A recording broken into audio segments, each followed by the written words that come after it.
Hey everybody, it's Mom to Wife of One. As you can see, I don't have my normal divider behind me. So this is what happened. I just got home from work about 20 minutes ago.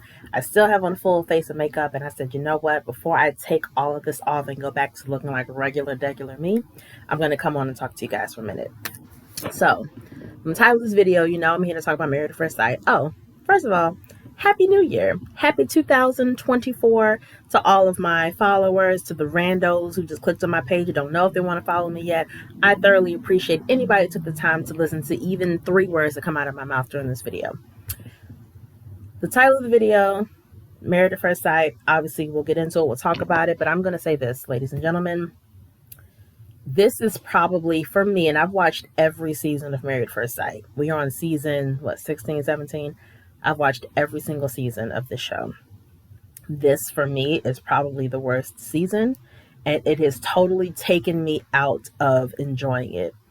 I don't even have the energy to comment on it, to offer my normal commentary, because I'm at the point where I don't even care about these couples. And on the show, at least for their timeline, they haven't even been married a month yet, and the experiment is only 8 weeks. Honestly, I don't know if I'm going to make it through the season.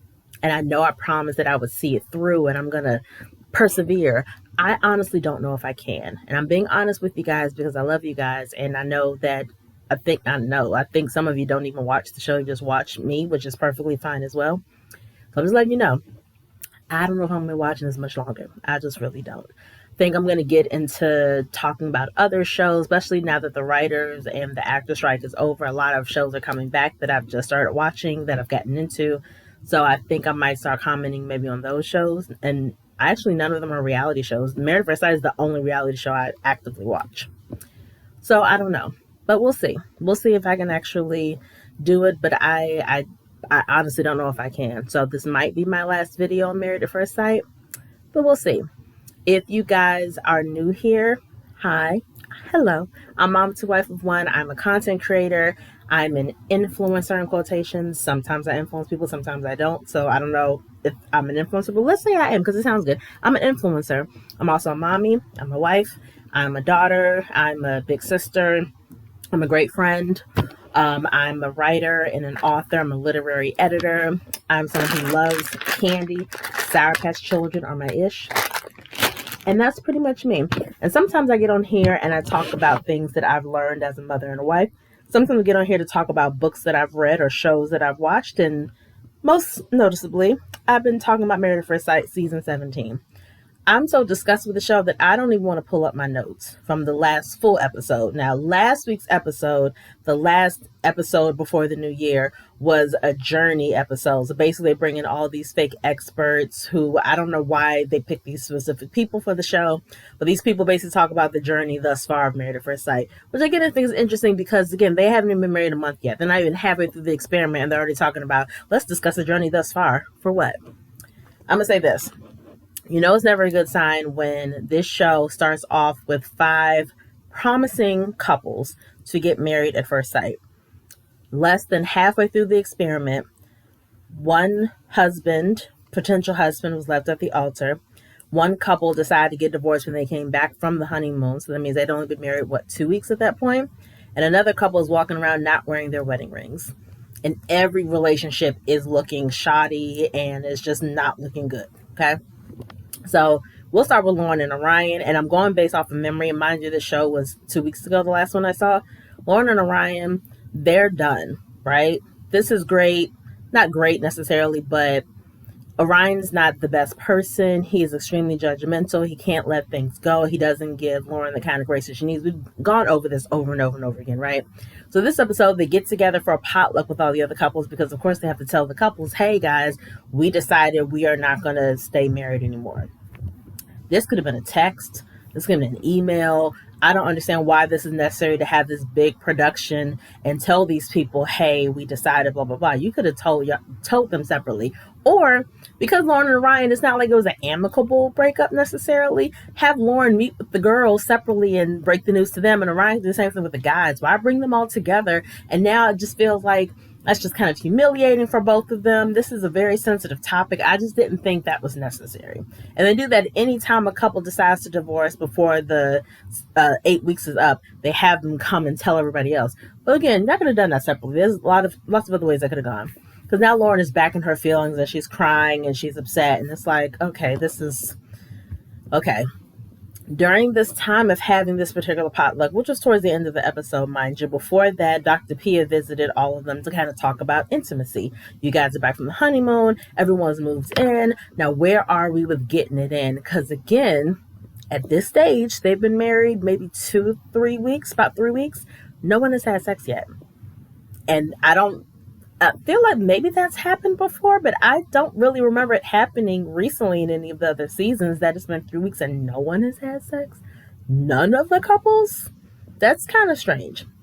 So, but I'll deal with Dr. Pia's stuff later. From what I can remember, like I said, it wasn't a very memorable episode. I just know that Lauren and Ryan, that shouldn't have happened. That whole situation. Lauren just ended up in tears, like borderline on the floor, crying when she was on her confessional.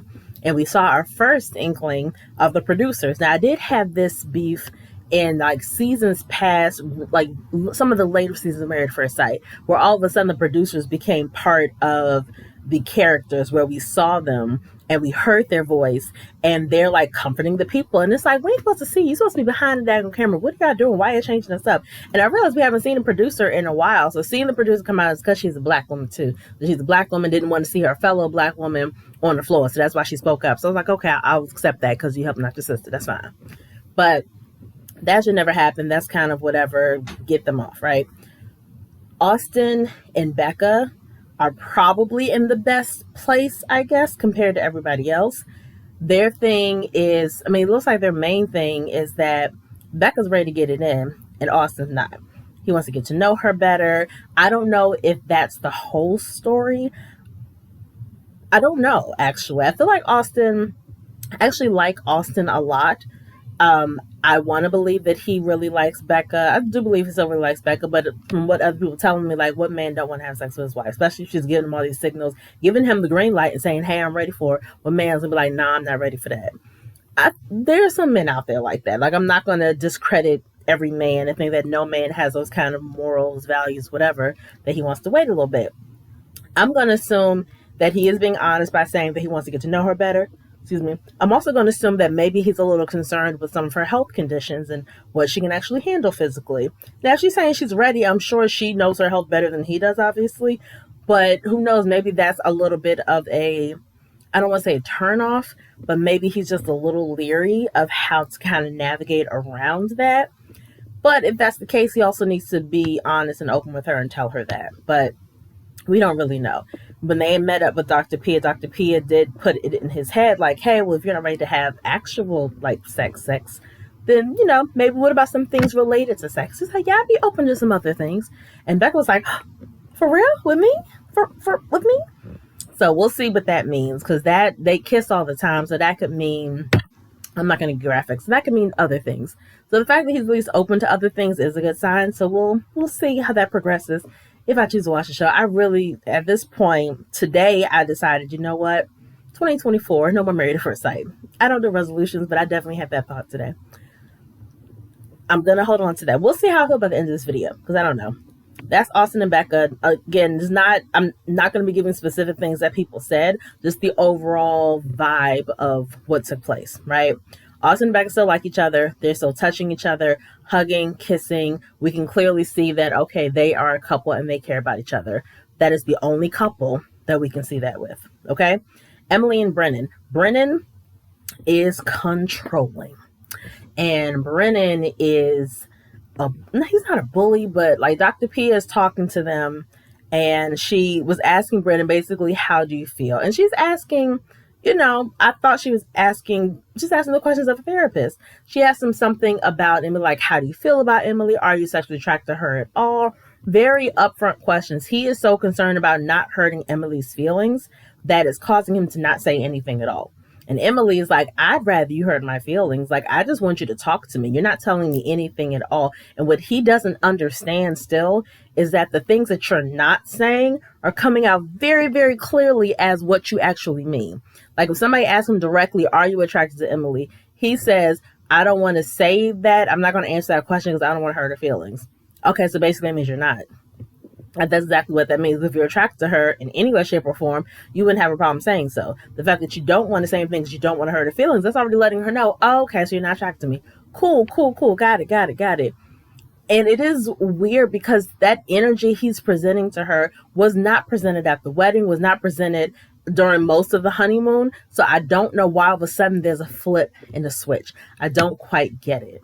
Because he seemed like he was all on board and that he was into her. So it is kind of strange that all of a sudden I'm just not into her for whatever reason. And, with other women, it was instantaneous and I automatically felt it and I wanted to jump their bones and they were gorgeous and blah, blah, blah. With Emily, it's just not there right away.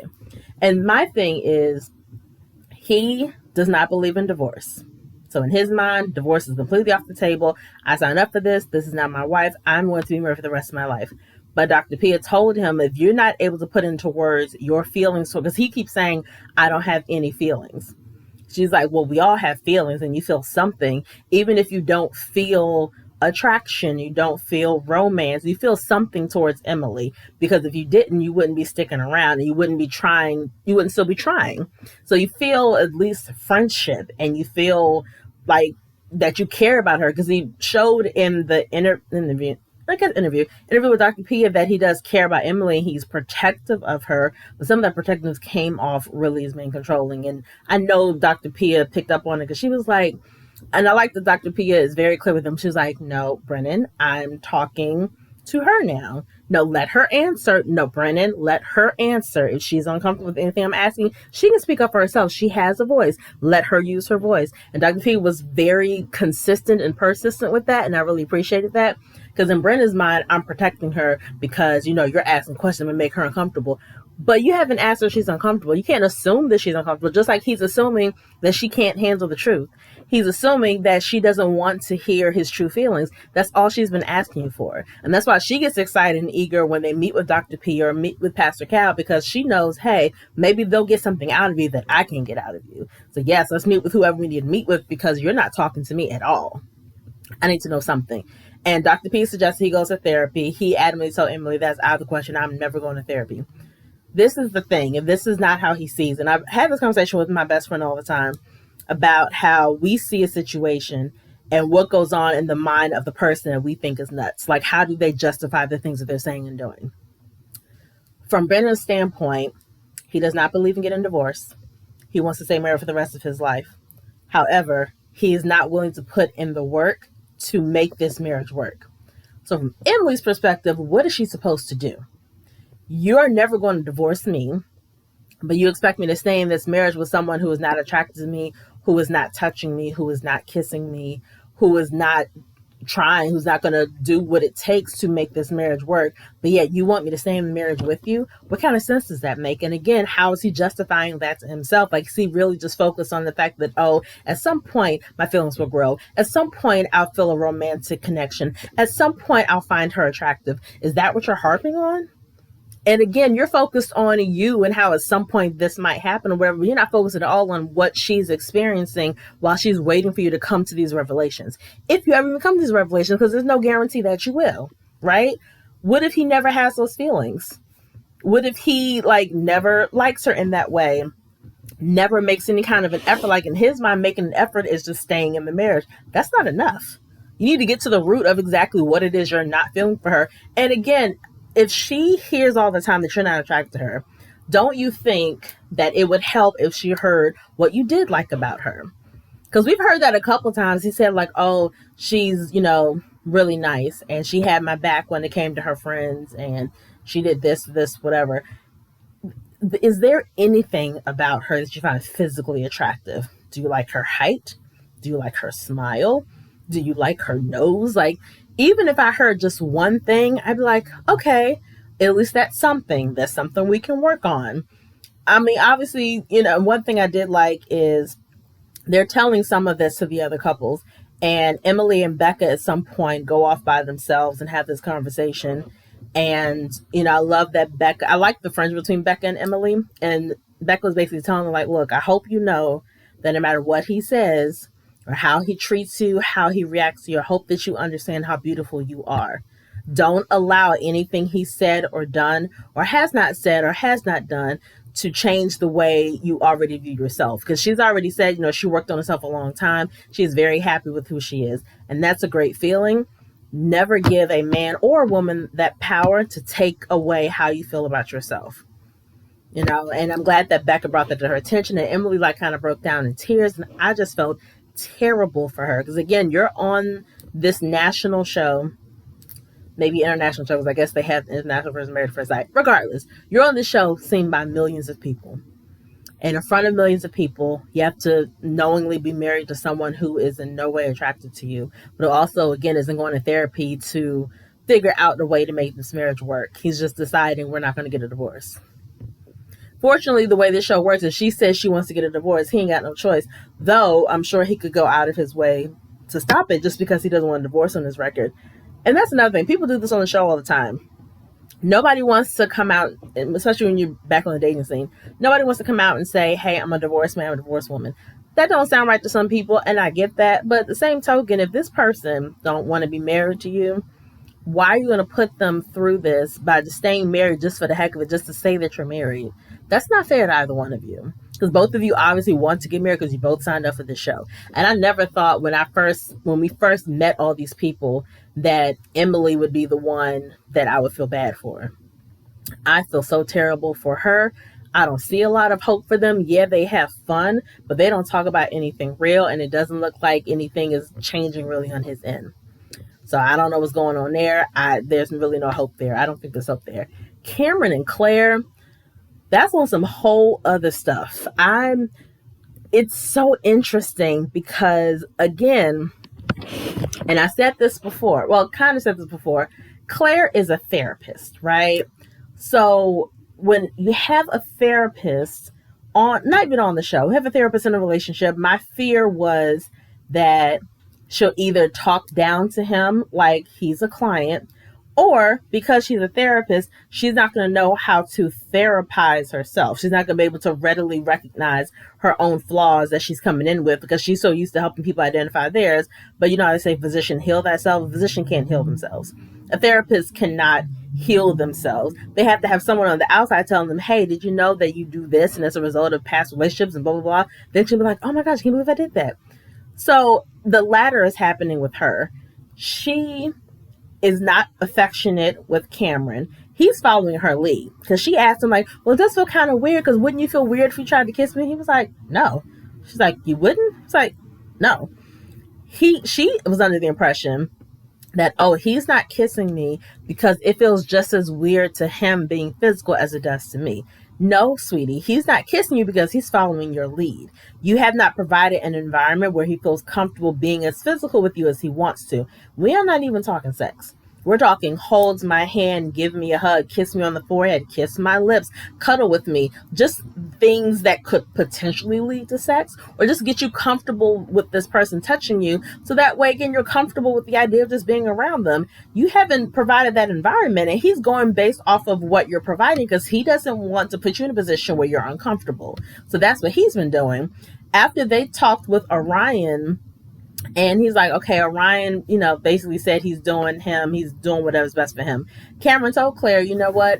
It's a really sad situation. I don't know if they tried as hard as they should have. And I'm not saying I agree with what's happened there, but he's like, I am learning a lesson from Orion about doing what's best for you. He's like, and honestly,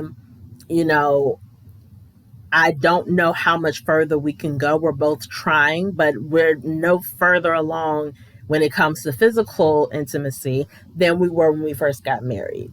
I like the fact that he kept it very plain and clear with her. He wasn't blaming her at all, but he was trying to gauge from her, like, do you honestly see anything improving?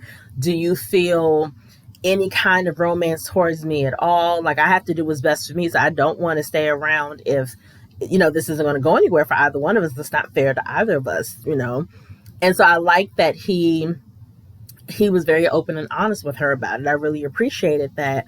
And when they met with Dr. Pia, they both had their rings off. I was like, what? And even Dr. Pia was like, you say you've tried everything, but this is your first time talking to me about this stuff. So you haven't tried everything, actually. That doesn't make any sense. And so I don't really see any hope for them, because like Claire, I don't remember if Claire has even said that she finds him attractive, that she, is feeling any kind of closeness with him. Like, she likes him, she respects him,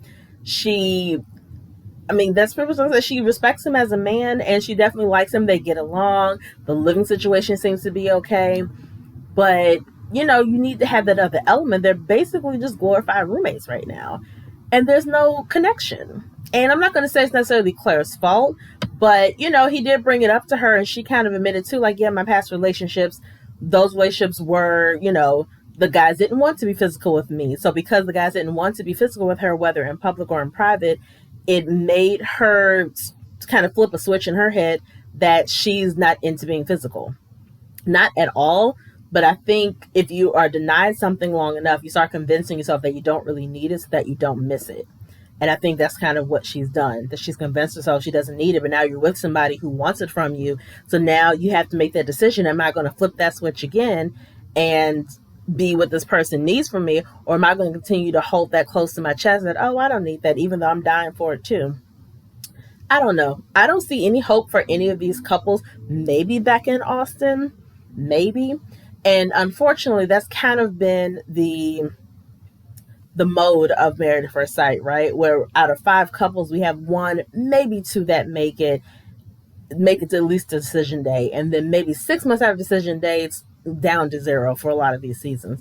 So it's not looking that great. I'm pretty sure they're going to continue with the show as long as they possibly can. I don't know if I'll be a viewer, and I said at the end of the video I would make a decision. I honestly don't know. I don't. You guys let me know. If enough of you respond to this video and say, hey, we really want to know what happens this season, I don't think I'm going to watch, but I like the commentary, please keep watching just for us. I may actually keep watching for you guys. But if I don't get enough comments, I'm going to be like, hey, that means y'all not into it either, and these couples are wearing me out. But regardless, I thank you for watching this video. And I thank you guys for rocking with me for all of 2023. I plan to record even more videos in 2024 and really step my game up when it comes to like vlogging and all that stuff. I was hoping I would get a vlogging camera for Christmas. I did not. I know they're not cheap. So maybe that's something that I will work towards and start budgeting for, because I would love to really get into that, just kind of vlogging my life, vlogging things I do with my babies, vlogging my self-care stuff, just vlogging just regular stuff regardless, just so you guys can get to know me a little bit better. So we'll see if I actually do that. But thank you guys regardless. Thank you so much. Make sure you like this video, share this video, subscribe to my channel, comment below. And yeah, I don't know when I'll see you guys again when it comes to Married at First Sight, but you'll definitely see me sometime this year. So peace, guys.